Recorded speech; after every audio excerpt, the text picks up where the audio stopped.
Welcome to Moving Conversations, a podcast for movement professionals by movement professionals. If you coach, train, or teach movement, Pilates, or fitness, then this podcast is for you. With more than 60 years of experience in fitness and Pilates, your hosts Brian Ritchie and Nora St. John explore the science of human movement, diving deep into the facts, myths, and common misconceptions, hoping to spark thought and conversation about how we view fitness and movement. Now, let's jump into Moving Conversations. And welcome back to Moving Conversations. I'm Brian Ritchie. Joining me as always is Nora St. John, and you can probably tell we have a special guest today. We do. And her name is Chrissy Romani-Ruby, and she is a physical therapist, athletic trainer, longtime fitness enthusiast, who I have worked with many times at Pilates on tour and other ways. And we brought her on to talk about keeping the spine safe during daily activities, and also just because her perspective is somewhat unique, I find, in the physical therapy world, and that she's got this very strong Pilates background, very strong physical therapy background. She has an educational program, PHI Pilates, and we just wanted to bring her on and see what she has to say. So welcome, Chrissy. Welcome. Thank you very much. I'm happy to be here. Yeah. Cool. So starting out with, tell us a little bit about yourself. So where are you from? What's your practice? What are you doing these days? So I'm in Pittsburgh, PA in South Hills, and we have a practice there. It's a 9,000 square foot facility. It's probably the biggest Pilates studio anywhere. I think so. We do some physical therapy there, but it's more a small portion of what we do, where we bring people into the program. And the goal was really to just get people to bridge from physical therapy into exercise. And then we do mostly Pilates. There's a few fitness things that we do, like TRX and bounce and things like that, but mostly it's all around Pilates-based activity. And we try to get people more active in their own way. So we have all different levels. And that was my goal, is if you have a total joint, you have a back problem, you can still be active. So we have 16 different teachers there, 4 physical therapists. So we kind of bridge them in through the physical therapy, and then they go into classes. We have some specialty classes just for backs, osteoporosis.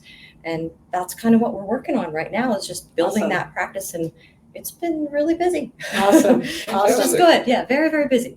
This is kind of the future. This is the idealized future, right, of physical medicine, is that if there's PT, if there's an injury, that somebody can have that managed through physical therapy, but then go on and really reestablish their movement patterns with Pilates or with some other movement-based modality. That's right. Just the ideal. And it's a great way because, someone who's never exercised before, it's not intimidating. And we know that right. about Pilates, exactly. too. It doesn't scare people. That we can adapt to that. And they really understand that if they're coming from that environment, their physical therapist said come, or their doctor said come, and they come in and there's other people that have issues. We have a class we call the joint pain class, where you can start there with other people who have issues, and they generally graduate from that class and they get in the regular classes. And I just love seeing their confidence build. Now they're skiing and they're doing all these other things that they never did in their lives, but now they're 65 and they're just starting those things. Love it. And it's really fun to just watch people build their confidence that, hey, I can move. Yeah. And I like it. Yeah. and that's exactly what it provides, right? Yeah. And then the environment and the way that you guys teach, I know, because I know a good bit about how you teach, like that's the idea. Brian and I talk about this a lot, is how do you start from wherever they are and move them as far as they can possibly go. And one of the things I think I've really learned about working with adults, especially adults that maybe have never exercised before, they need to know why. Mm-hmm. So you can't, if you're working with a child who's doing a sport or something like that, you can just say, this is what we're doing. Yeah. And you tell them you're going to do 100 of these a day, you're going to do whatever of this a day. This is what required. Okay. But if you tell an adult that, they're not going to do that. They're going to go like, why? Why? Yeah. Or if you don't give them a good reason. So always when I tell them you need to do this, I want to base it on something that says, oh, you need to do this, because if you don't, here's where we go. Right. This is going to help you prevent this. It's going to help you with this. And show them how, and now they really want to do it, and it just kind of goes. I don't have to encourage. They come in and they report, I did that, and awesome. I'm seeing a difference. Awesome. And so when we're working with these older clients or clients that have back problems, it's important that I tell them why we do the things we do, and try to change the way they do their exercise program and the way they do their life, so they can still do the things they like to do. So that gets us a little bit into our topic, right? Yes. Which is, how do you keep the spine safe during daily activities? Yes. It's a really big deal. I mean, back pain is so common, right? 90% of the population is going to have back pain at some point in their lives. It doesn't necessarily mean it's a condition that they have to have surgery for. Right. It's just Mostly back it's pain. not. And mostly we hope that they don't. Yeah. I always say, please make that your last resort. Like if they have weakness in their leg or something, and it has to Right. happen, Absolutely. you just do it. Yeah. But if it's just a pain thing and it's not into the legs bad, if you can take the time to try to retrain your movement patterns to get out of pain, it may take time, but once you change your anatomy, we have trouble. Yes. Now I don't know what to do with you. Right. Even as a physical therapist we studied mostly the McKenzie method. Mhm. And now that the anatomy's changed, it's really hard for me to apply the McKenzie method to the person's body because there's a cage in there, or there's, right. they're different. Yes, no, everything is different. So I really try to encourage them to wait if they can. But we need to change how they do their daily activities so that first, we don't get hurt. We keep that spine healthy. And second, we learn, oh, my back just doesn't do that. And that's okay. Yeah, exactly. What are my actual limits? Yeah. This is an actual limit. This is how much extension I have. This is what I do. I'm not going to force that. And it can help them with sport if they're a golfer, or, they like to ski, or any kind of sport that they're doing. If they understand where the movement happens in the spine, we see improvement. So for example, there's a research study, and I wish I could remember the researcher's name, but there was a research study they did with a small group of amateur golfers. And they took a group of amateur golfers and looked at their swings for biomechanics, just to see what's the quality of your swing. Of course, it wasn't about the scores. It was more about what's the quality of your swing. So they looked at the quality of the swing, and then they took the group of golfers, just took them in a room and did a lecture about where rotation happens in the spine. Oh. So, if you really study the biomechanics of the spine, the lumbar spine can rotate. It can rotate 30 degrees, but you shouldn't rotate it. Right.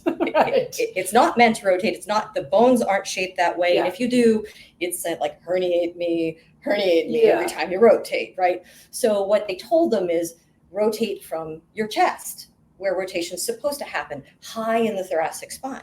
And they just educated. They didn't do any movement at all, took them back out, measured their swings again, and their biomechanical format of their swing was better, was significantly improved, which is huge in an hour lecture, right? Because most people imagine rotation happening at their waist.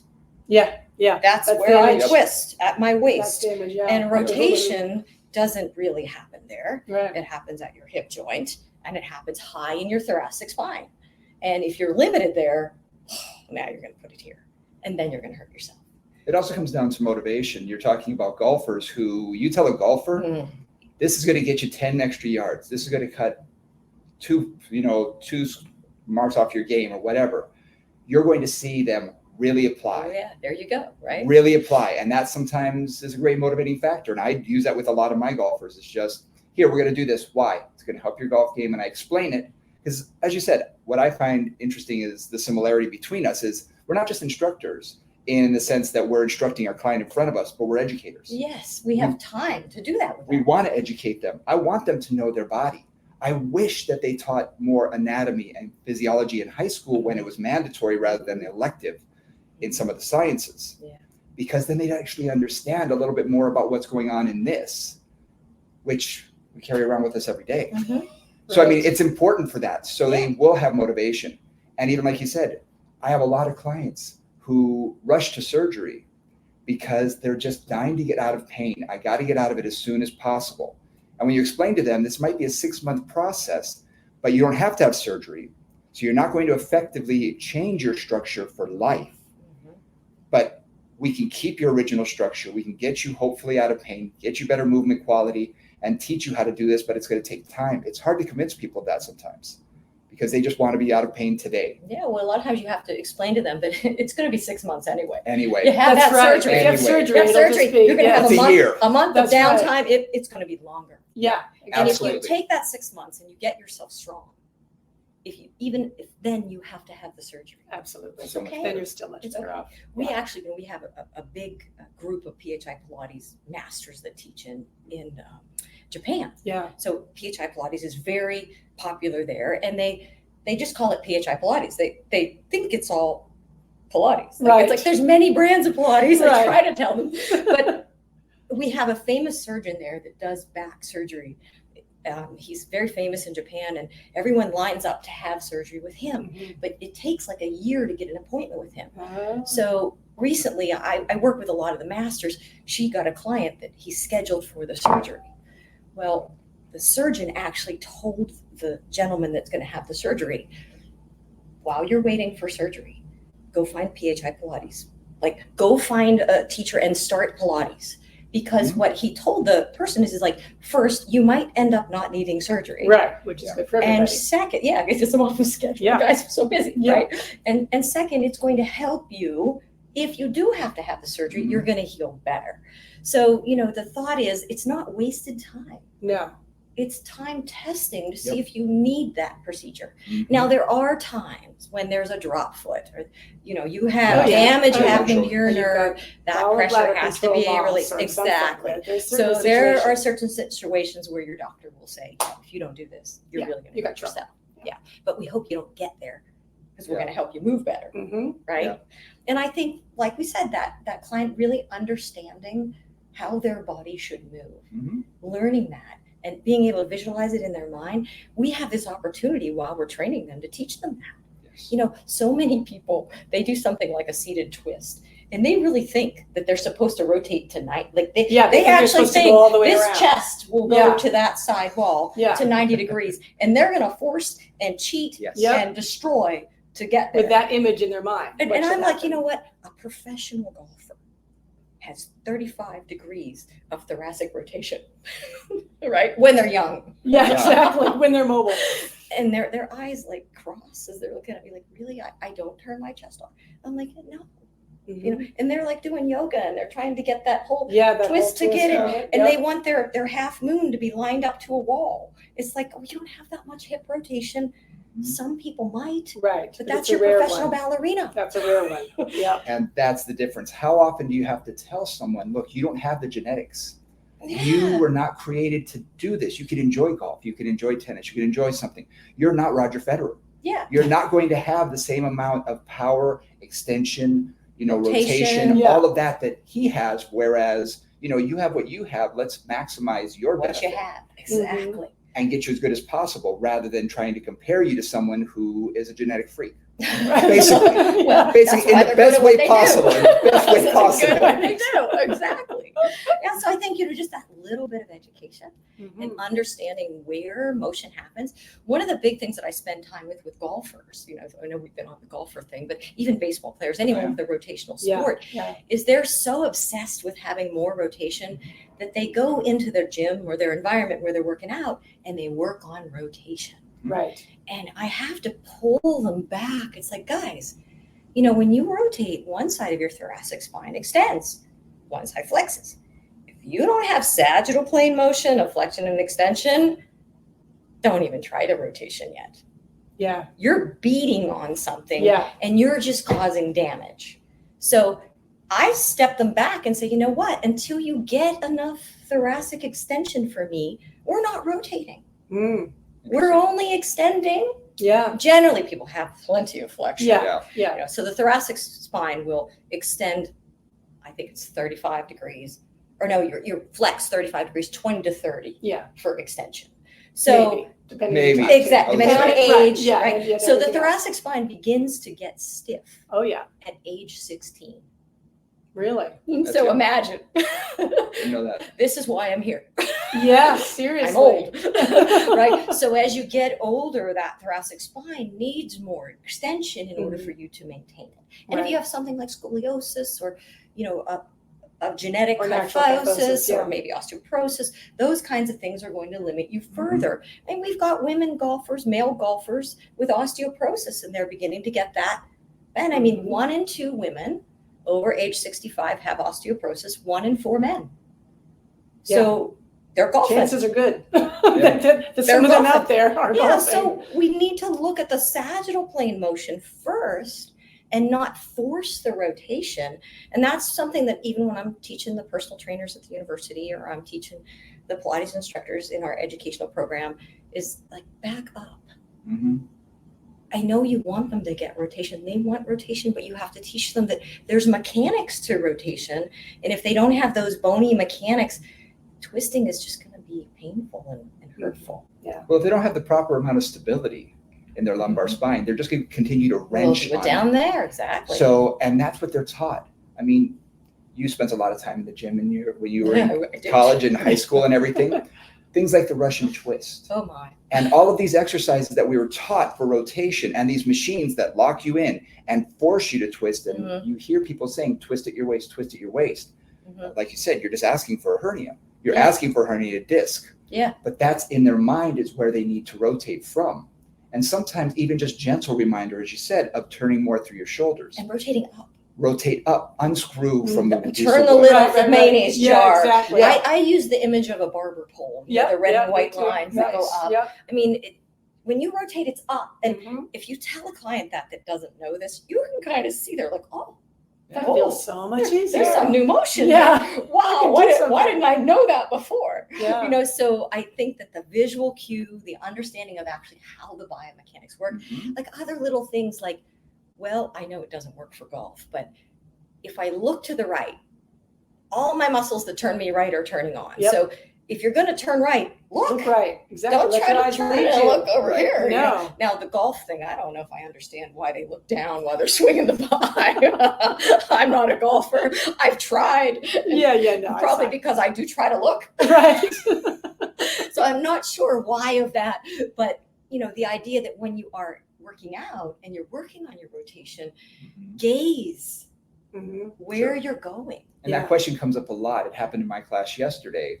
We're here in Pilates on tour here in Phoenix. And in my class, I was teaching a couple of exercises which involved some rotation. And a number of people said, where are their heads?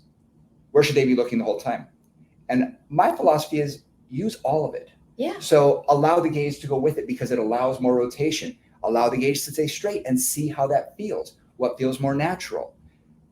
And as soon as they tried to play with it, they said, oh, okay. And I don't like to force clients into doing something. See what feels natural to them first. And then guide them into better movement quality with, if I need to move my head, great. If I turn, fantastic. Because if you just keep your arms forward and move here with your head forward, you're only going to turn so far. But as soon as I turn, everything allows a little more neurological rotation. Component. Absolutely. Right? You're naturally, it's like a PNF path. Exactly. Right? Your eyes it's a diagonal you and your eyes lead you. And, you know, we see that in the Feldenkrais method. Absolutely. You know, you can do so much just with your eyes. Yep. So I think if we start to bring in some of these other ideas and assist them with that rotation, you know, just letting them know where rotation happens, right down to where it comes from your hips too, right? And this area, your belly button's just like it's coming along like a flashlight. Yeah. It's not going ahead of anything else. It's being pulled by the rest by of the other stuff, you know, and then therefore that lumbar spine doesn't get that rotation. And I spend a lot of time on that. And other times when I'm talking about, you know, preserving the spine and taking care of the spine, I talk to them about how in daily life, 90% of what we do is flexion. And as we get older, we do less of laying on our stomach. Yes. We don't bend backwards. We don't look up. Those that are healthy enough to do extension should be incorporated. You're sitting at a desk all day, like you said.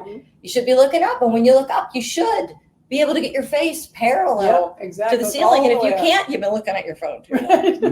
You know, one of the things I really push with my clients is, you know, when you're holding your cell phone, I'll go out in the waiting room and they're like, exactly. They're on the plane on the hold way. it up. Like Get this, your arms right? strong enough to So hold it I up. tell them, put one hand here, put your elbow in your hand, hold your phone, and read your phone.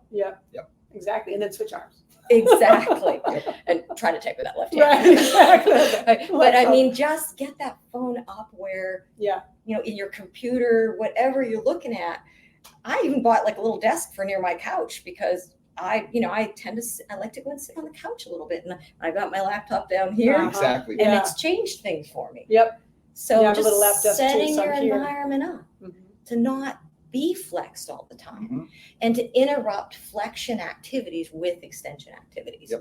You know, you're gardening, you're bent over, stand up, bend back a couple times, and then go back to it. It's a very much a Mackenzie method kind of thing, but it's practical. And if you can convince them of it, it's really a useful technique for them to keep themselves healthy while doing daily activities.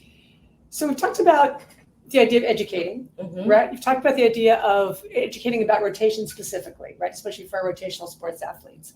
Now we're starting to talk about just having ordinary activities like things we do in flexion, like sitting, like gardening, like lifting things up. Let's talk a little bit more just about that, how people can keep themselves safe, lifting something up off the ground, doing their gardening, picking up their grandkids or their kids. So let's talk a little bit about that piece too. So one of the things that I really encourage people, most of them know the whole idea of lift with your legs. Right. Well, at least they know the idea of it. Yeah, they know the idea, but unfortunately they don't quite get it. And I'm not sure in my mind. I worked at the Forbes Back Institute, and we used to push this. When I first came out of PT school, that was my first job. And so I was backs. And right out of school, that was like shocking. But it was so much about how to lift. And at that year, it was in the 90s, that's what it was, lift with your legs. That was a thing. And I think we've stayed with that, but I'm not sure in my mind that that's the best way to teach everyone. Like I find with some of my older clients, the idea of going down into a pure squat and getting to the ground to pick something up, their knees can't do it. Their ankles can't do it. Their joints are stiff. So I lean more to shift your weight. So if you're picking something up, get a staggered stance in the sagittal plane. You're still going down kind of into that squat in that front leg, but it's more like a half kneel.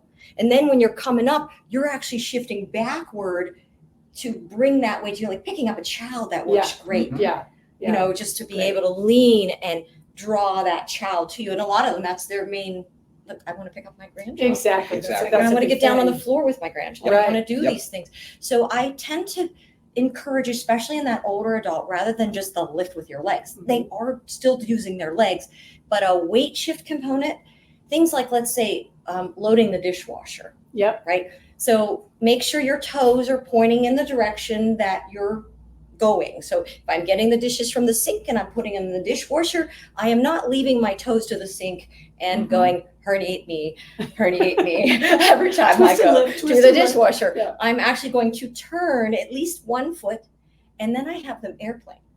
You know how you would stick a leg to the back? So which is great exercise, and the spine is stable and the hip is doing it. And they're counterbalancing. And it's kind of, okay. And you see my clients in their homes, I'm sure it's just funny. Like if you watched me in my home, it's really funny because I'm incorporating all these little things because my spine, I feel it. I was a power lifter for years in college, and I paid. I definitely, my discs are feeling that. I know I have some degenerative disc disease and things like that, but I am not in pain. I can keep myself out of pain by doing the right things, by interjecting extension, by being sure that I don't spend time in flexion. I sit with the lumbar roll. If you saw me on the plane, like Cassie and I coming here on the plane, we had our lumbar rolls strapped around our backs through the airport. So you do what you need to do and you're not embarrassed about it. And you'll see this. I mean, LeBron James, everywhere he goes, he's carrying a lumbar roll. If you ever see pictures of him getting on a plane, there's a lumbar roll in his hand. So I use that with my clients. I'm like, professional athletes do it too. LeBron James can do it. You can too. Exactly. That's what I say. So a lot of that daily life activity and just picking what's good for that person, because maybe the lifting with the legs, like we said, isn't possible. So you're going to do alternate methods, and weight shift seems to work well for me. Awesome. Like shifting weight gives them a little more power. Even something simple like vacuuming. I had a woman that she's very much clean about her house, and vacuuming was the thing that would really kill her back. So I had her actually pick up the sweeper at the studio and show me what she does, right?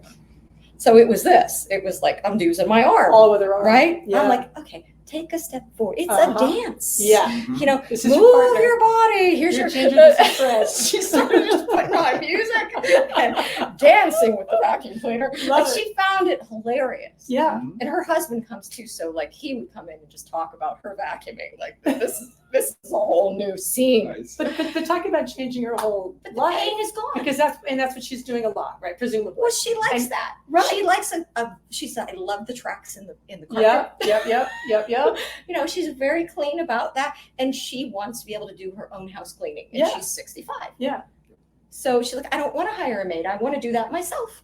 And so just something simple like that an easy fix. Mm-hmm. But sometimes it takes watching that client actually do it so you can see exactly what they're doing.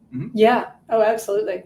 I remember I had a client who was a tennis player, older tennis player, had some hip issues. And I was assuming that she was playing tennis pretty well because she competed. She was playing regularly. Yeah. So I had to bring in her racket one day, just after I'd been working with her for a couple of months. And I said, well, just, show me a forehand, show me a backhand.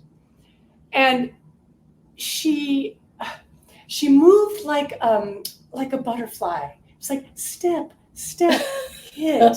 The legs were step. just Oh floating. yeah, and there was no hip flexion, No triple and there extension. was no. It was like, oh, I see. But until she did that, I was assuming that she was playing She had the tennis. The image that I had in my head about a tennis player. Mhm. She's been playing for years, and to watch it's like, oh, we've got some work to do, right? But it wasn't until I saw her do that I realized, oh, this is what we need to work on. Because I just assumed she was playing tennis like I see people playing tennis, and she was moving quickly, and she had that. Oh no, it was very slow and very careful, and not much movement, No and power. no power at all. Yeah, so it's just Well, like, and okay. aging does that to you too. So It maybe at does. one point she was I presume.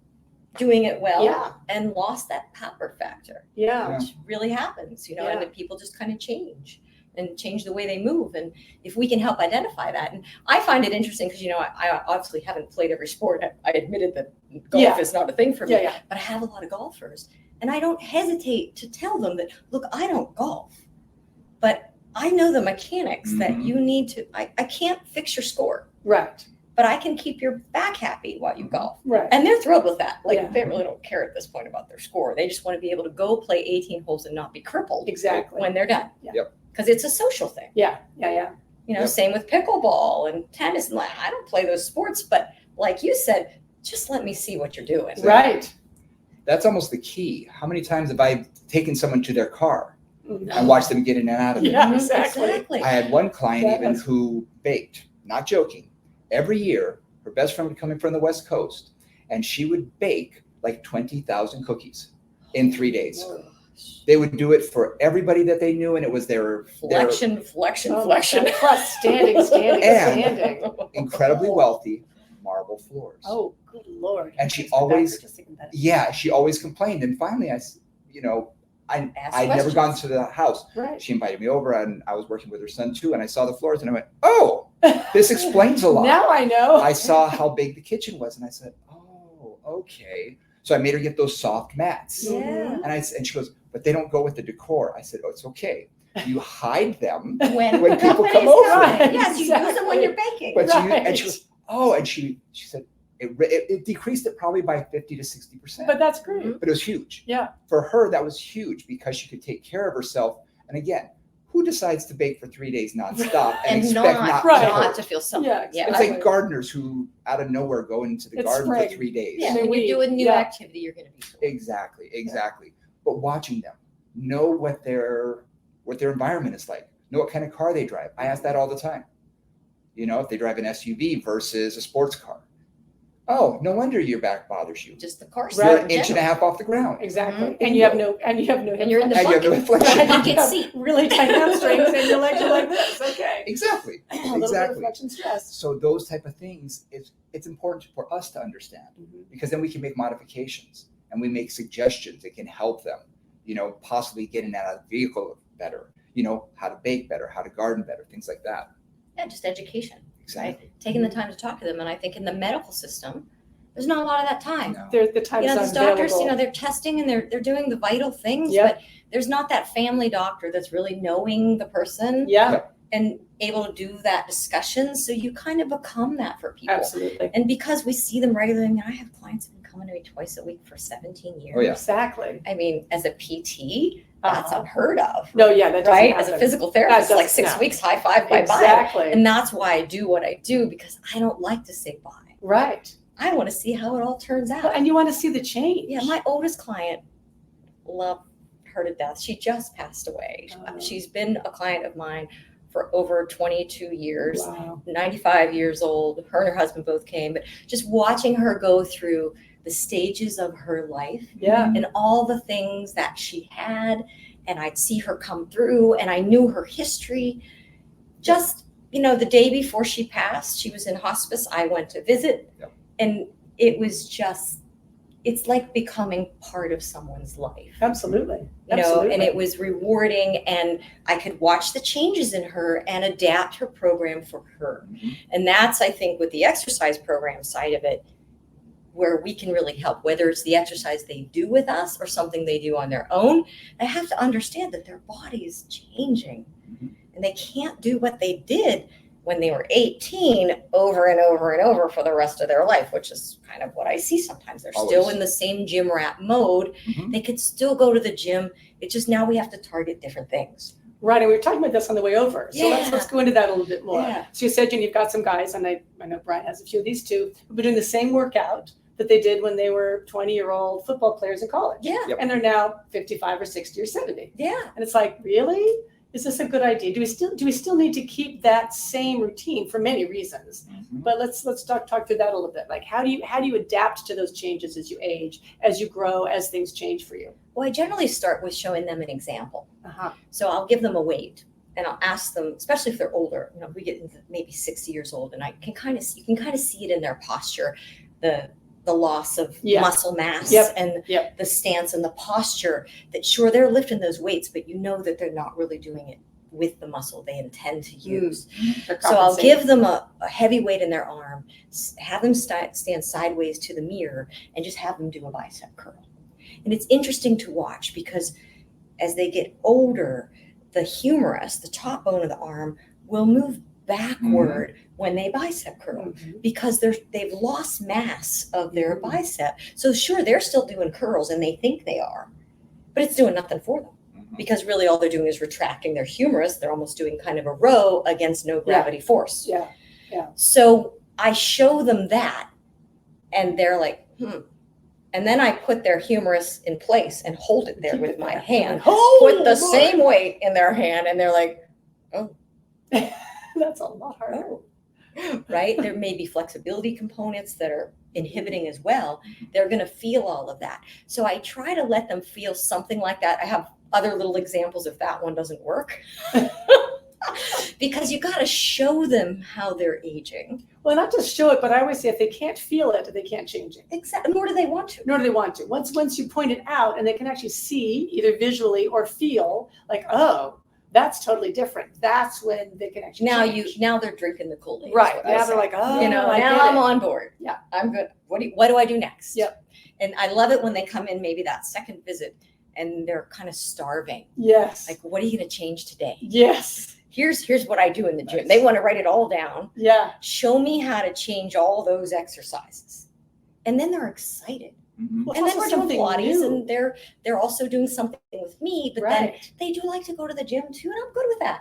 The more activity you can get, the better. Go bike, do something else, but let me tell you how you could make it more biomechanically effective. Well, and variety too. I mean, you think about any of us who've done roughly the same workout for a million years. Yeah. Like, the body adapts to it. You stop changing. It just stops doing it for you, right? It becomes maintenance maybe, or it just becomes like kind of doing the same thing. So variety, change, making them think about it again, get that mind-body connection reactivated. All of those are going to make a difference, even if you don't change radically the program. Yeah.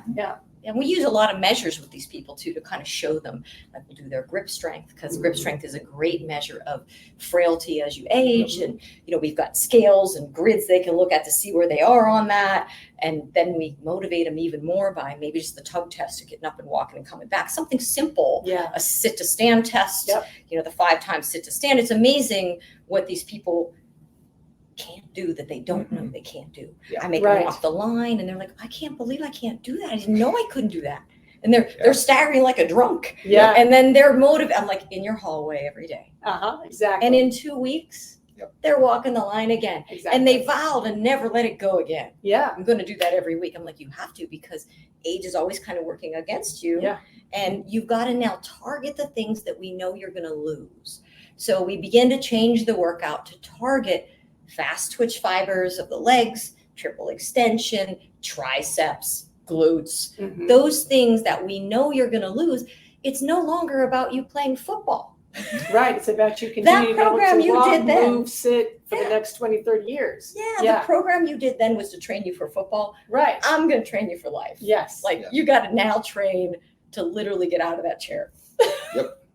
Right. And it's unfortunate, but I mean, our bodies, this is my own little theory, you look back to 1920, the average life expectancy for a man in 1920 was 40.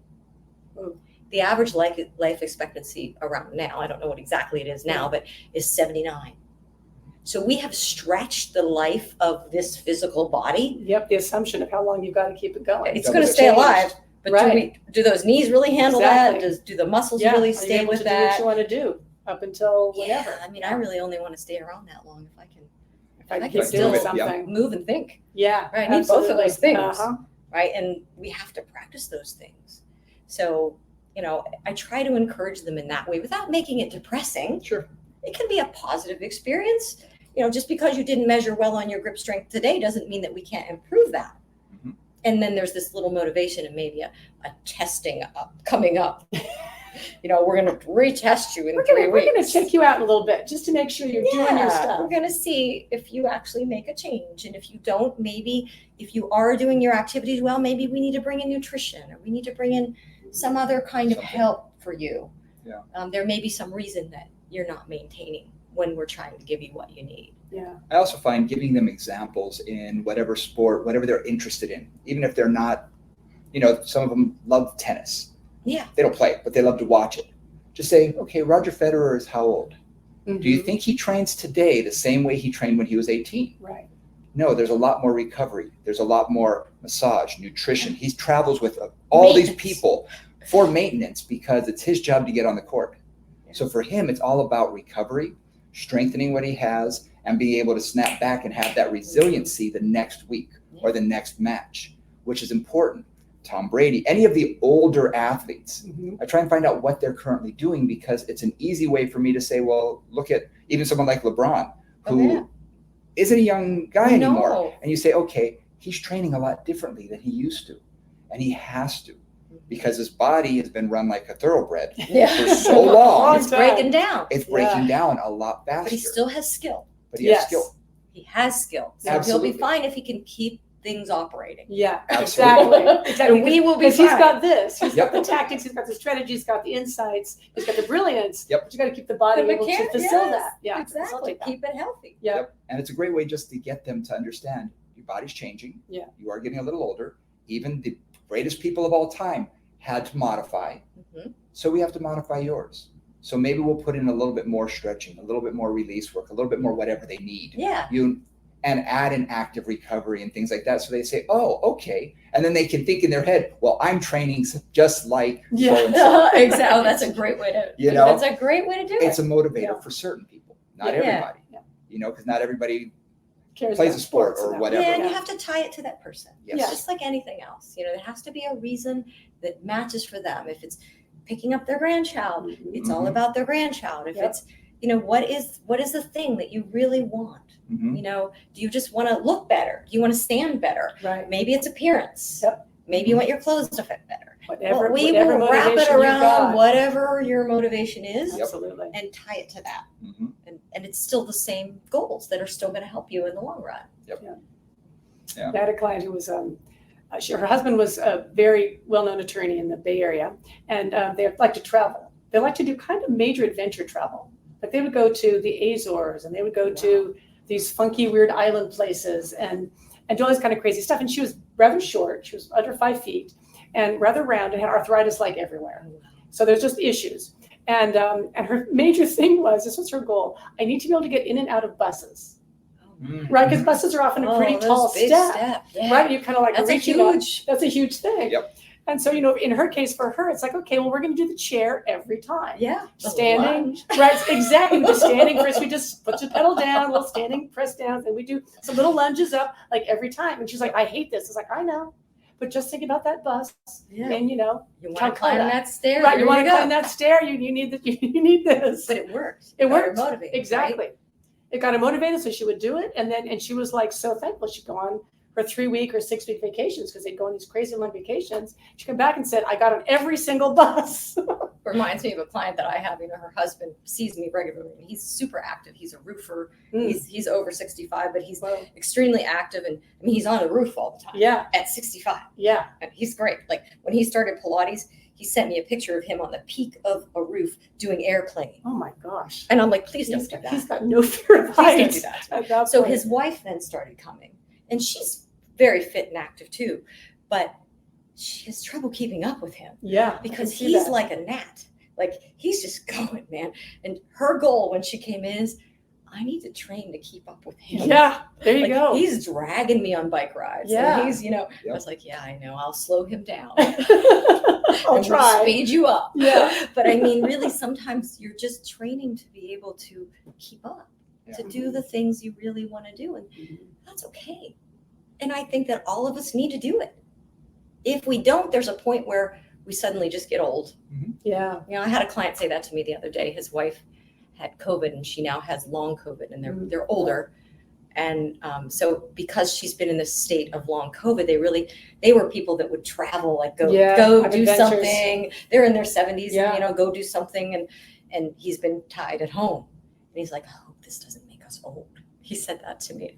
I felt sad. I was like, it's not going to. We're going to get her going. Right. We're going to get her there. Right. And she's doing better. But it's a scary thing because you can lose that. Oh, if you don't stay on it. It really only takes 3 days to lose strength as an older adult. You start to get over 65, 3 days of inactivity, you're already losing a little strength. Well, they say, for a normal, healthy person, it'll take you, if it's 3 weeks, it'll take you 3 months to get back. Like, so you're in a cast, you're in last, right? Yeah, you had surgery, whatever. And you get to 65, and it's faster. 3 weeks can be 8 months, it can be a year, or it can be never. And a loss of a lot. Exactly. It can be like, and I'm now just at another level, and I'm not actually going to get back to the level I want to be at without serious work. Yeah.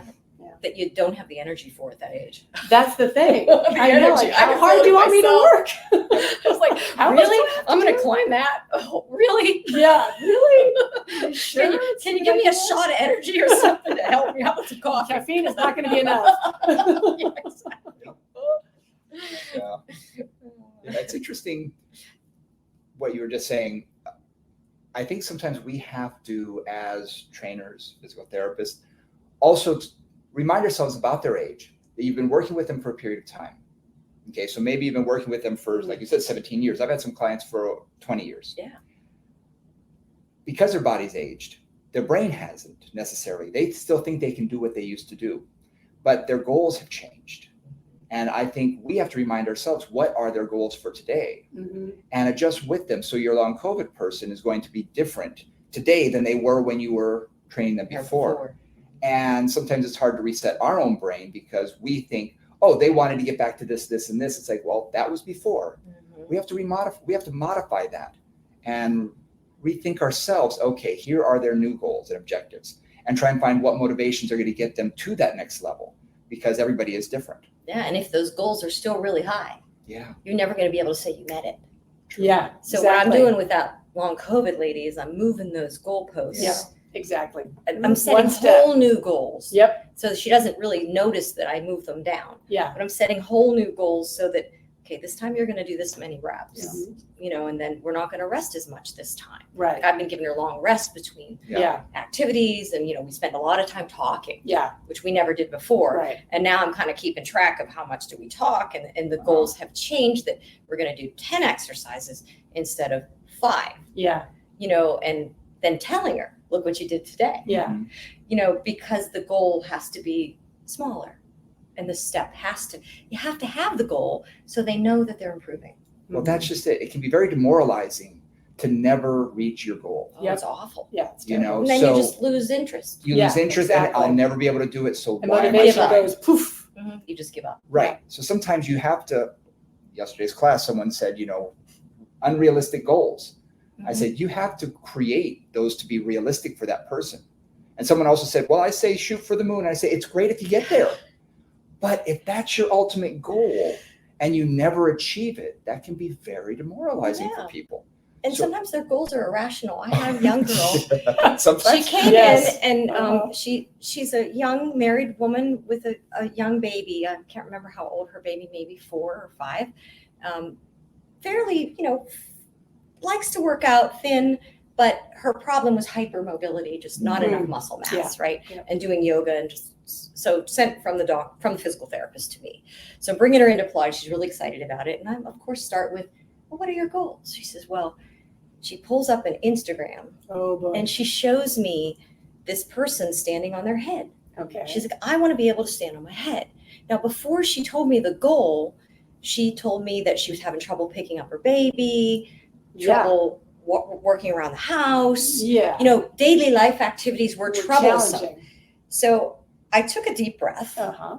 and was like, okay, you can't pick up your child, but you want to stand on your head. I said, we've got a big range. You got a gap here we need to bridge. And she was got a great gap because I really got to know her and I could just be like, Yeah, pretty you're straightforward. being dumb. Yeah. I mean, I literally just came out and said, because she's like my daughter's age. Yeah. And so it was easy for me to be like, I'm your mom. Right. And this I'm is- saying, this is- you're being this is a stupid. stupid. So she's completely on board now and she has just excelled. And I actually think she's going to become a teacher Awesome. because yeah, she's just, Nice. she's absorbed it. she absorbed it. And, Yeah. and now she's in classes and the whole idea of standing on her head is just, she laughs about it. Brandon and I were talking the other day, and I loved what you said, Brandon. We probably said this last podcast, but you're talking about goals and how we set goals for a client. And you said something that I really liked a lot, which is there's the goal that the client says. In this case, stand on your head. Yeah. And you're thinking, and sometimes a client has a goal that's just not realistic. Like I had a client who was 26. She had just started ice skating 2 years before that, and she thought she was going to be in ice capades. And I'm like, that's probably not going to happen, right? Like that's just probably not going to happen, but whatever. Yeah, just not likely. So you have an unrealistic goal. So then it's like, okay, so that's their goal, and maybe you can talk them out of it. Like you did. Sometimes you can't. Sometimes they're like a little focused and they on don't want to that. hear that. No, they don't want to hear that. So there's that. And then the other kind of side of goals, there's 2 other sides. You talked about one, but I'll talk about another one, is what are the goals you think they need to accomplish, right? Like picking up her baby and being able to do her housework. Yeah, Okay, those are probably more critical to daily life. And then the third thing is, which is what I really loved, is in what do those goals translate into in terms of what you're going to do in terms of your program, right? Yeah, So what are the skills then that I'm going to try to develop so they can do what I think they should do and what they want to do?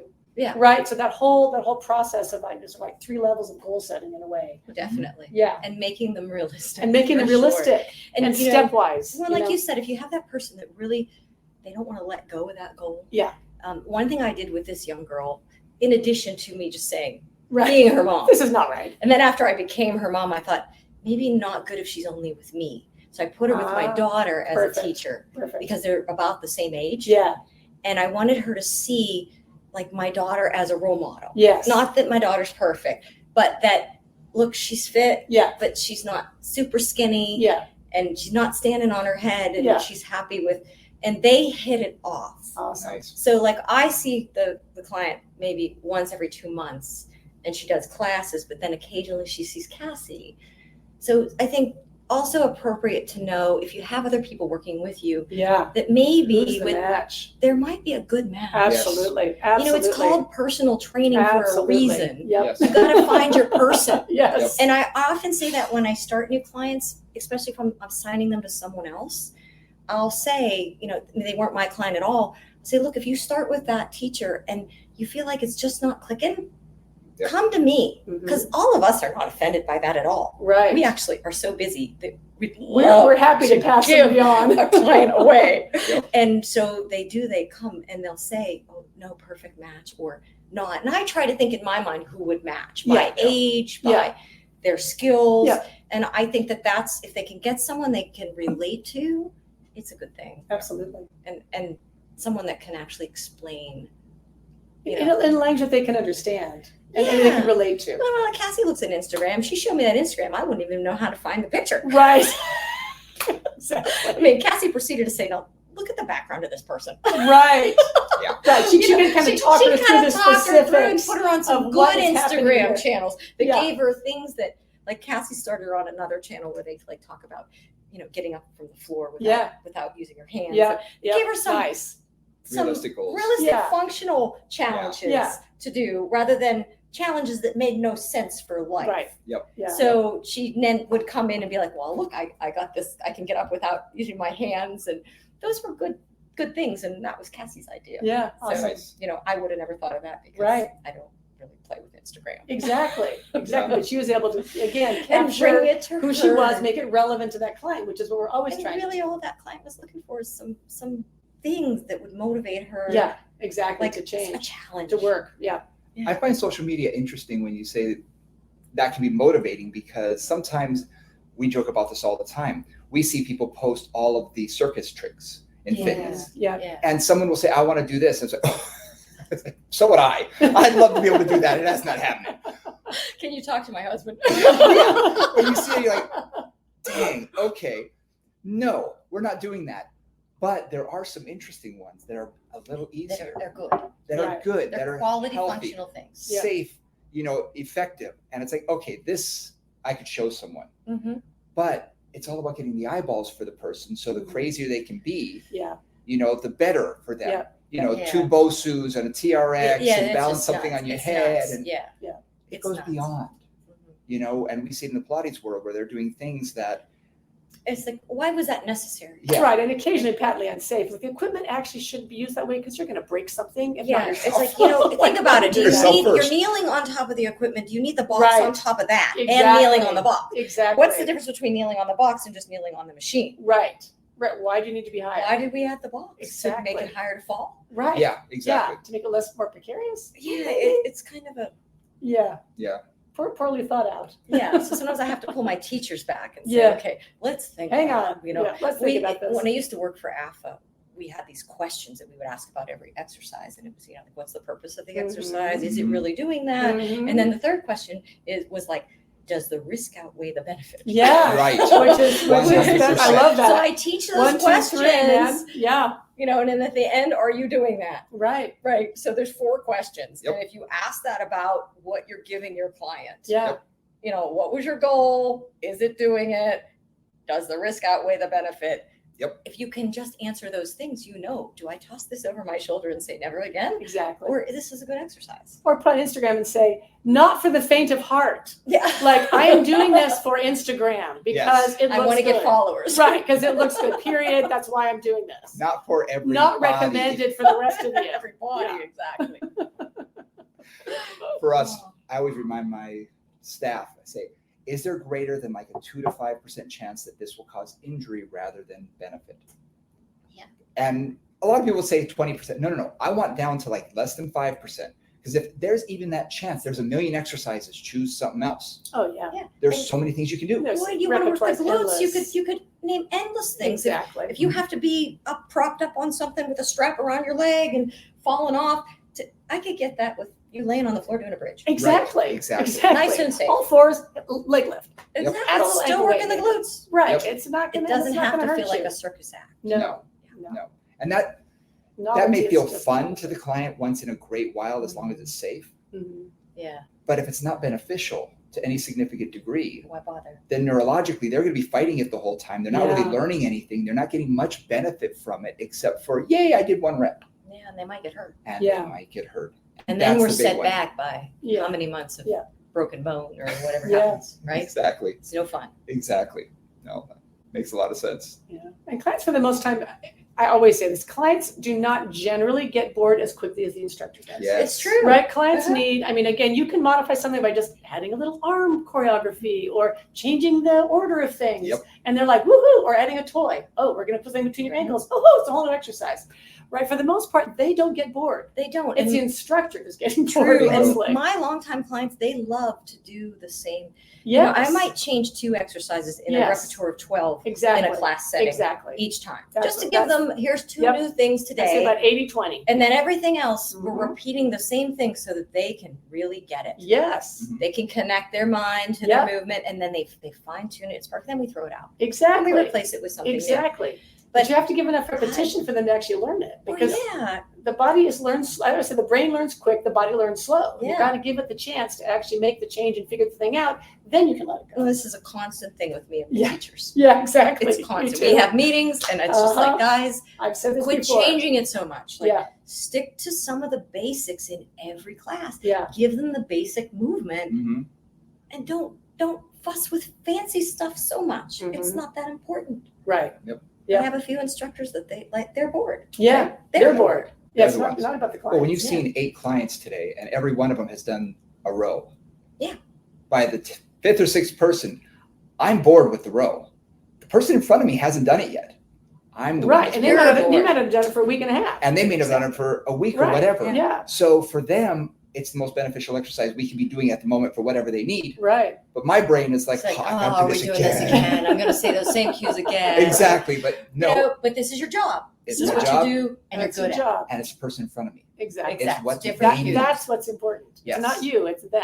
It's them. That Yeah. boredom can really get you in trouble. I Yes. was an instructor that comes to me a lot with new ideas, right? So we do this trampoline class, Yeah. and her new idea was to wrap a TheraBand around the knees while jumping on the trampoline, Oh, Lord. because that'll work the legs more. And Oh, I'm thinking, Lord. well, what happens when you accidentally come to What the edge of happens the when you trampoline? do You need to step off. Anything. You can't. You can't, because you're You're tied gonna in your fall legs. You're all the falling way right on your down face. off the trampoline. So Here's a pair of I handcuffs. Do it with this. had to set a rule at the studio that Yeah. if Gosh. you're on the core Talk line, about risk reward. you don't use things in your hands because you've got the ladder. Right. Like the core line is meant, you do arm work with your hands on the Yeah. pedals. Yeah. On the trampoline, you don't hook a TRX up, put your hands on the trampoline, your feet in the TRX. Right. It's not, It's just this there's no one need for particular this. instructor There just is no keeps need for creating this. these crazy things. Uh-huh. I'm like, how did that change the benefit? Right. So I've actually had to set these rules that certain things on You certain cannot combine equipment these two cannot be things. combined. Yeah. Like, you don't do that. Yeah. Yeah. It's, And but the rationale, I'm like, what is the benefit of that? which And is they can't even explain. No. It's fun. why exactly. It's fun. Well, we are here to have a little bit of fun, but not at the risk of someone getting hurt. No. So yeah, it can be crazy when they start to get bored. Mhm. It's really bad. I keep wanting to put under a lot of those, like, if you just tell me why, like, why or what's the purpose? Like, I just want to answer. And I like your risk reward. Like, Yeah. does this meet a risk reward appropriate balance here? Yep. Oh, And I told Nora this. We have why days. I call them why days, where I'll walk behind one of my staff and I'll just say why and walk away. And they have to come to me and tell me why they were doing that exercise with That's that great. client. At that time. Give me a purpose Mhm. at that time. Because if you don't have a why behind the exercise, you're wasting your time, their time, and their money. You know what we call that in our studio? Hmm. Meaningless movement. Yes, I love yeah, I love it. Meaningless. And I a lot of love times that. we'll be like, Cassie and I'll be watching something on Instagram or something. Yeah. We're like, she'll look at me and I'll look at her like, meaningless movement. Yeah, Yeah. exactly. Why? Yeah. It's burning calories. Yeah. That's about all it's Yep, doing. yep. Exactly. It has Exactly. to have a reason, a purpose for that client. Yep. Yeah, exactly. Yeah. Maybe it's a coordination thing, so that would be okay if that client needed There's lots coordination. of but reasons to get crazy if that's what they. I mean, if they need That's what complicated they motor need. control for That's some what they reason, need. fantastic. Exactly. Yep. But that's why. And again, there's lots of whys. They can Mhm. answer that many ways. Yeah. But that why has to have an answer. Yeah, we just chuckle when we see it. Yeah. It's kind of a laugh because it's like, wait, what are you thinking? Uh-huh. Exactly. The inside jokes. Yep. Exactly. You have to have them. It helps you get through. Yep. Yep. Exactly. Just kind of look at you and go, MM. Just MM. Yep. Nice. Nice. Well, I want to thank you for coming and Yeah. talking with us today, explaining a little bit about your background, but more about your philosophy. And I think that's what we got a lot out of this is your train of thought, how you train your people, and not only your staff, but the people in front of you. And I love finding out how people do this in their setting, because then I can take some of that and apply it to my studio in DC, and we can do that. And everybody who's watching and listening can do the exact same thing, which is fantastic. Right. I mean, a lot of us started from scratch and had people that we mentored with. Correct. And Absolutely. that way we don't have to start like at that scratch place. You can Yes. get a little ahead and then add to that and share it. That's the idea. The idea is Absolutely. if we all come together and kind of share the tips, Yep. can avoid the mistakes that I've done in my That I've history. done in my history, that we've all done. We've all done it. You know, I mean, we talk about meaningless movement and stuff like that. I'm guilty too. Oh, Absolutely. we all are. I am not saying that from a place of being perfect, Yeah, but No. also a place of saying, I did that. I realize that's not. exactly. That's not It the most didn't beneficial get me thing where I can do at wanted the to moment. be. I now know a better way, and let me share that. Exactly.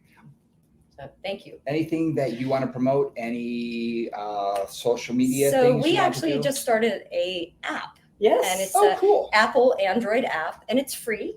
It's called PHI Pilates Connect. So you can join that, and in there's a teacher training community, and it's mainly like for Pilates instructors, but we also post research. And so even if you're just a fitness trainer, maybe interested in some Pilates, you may want to go in there and check Awesome. that out. Yeah. We also have a community feed. So it's a little bit like a Facebook feed, each feed, one's for teachers and one's for community. So even Nice. if you're just an exerciser, you can get into the community. We do some lives, we do some workouts. There are things to purchase in the app. We have workouts on-demand workouts and things like that you can purchase, continuing education, but everything else is free. And we just wanted to build a community where Nice. we can all share ideas, and Awesome. so Fantastic. that's our new thing. Awesome. I love it. Nice. I love Excellent. it. Excellent. Thank you very much. You guys know our social medias, Moving Conversations on Facebook at Moving Combos, on Instagram. If you want to reach out to us, give us a suggestion or a question, you can hit us up at movingcombos@gmail.com. And I, again, want to thank Chrissy for coming today. And for Nora St. John, I'm Brian Ritchie. We'll see you next week. Bye, guys.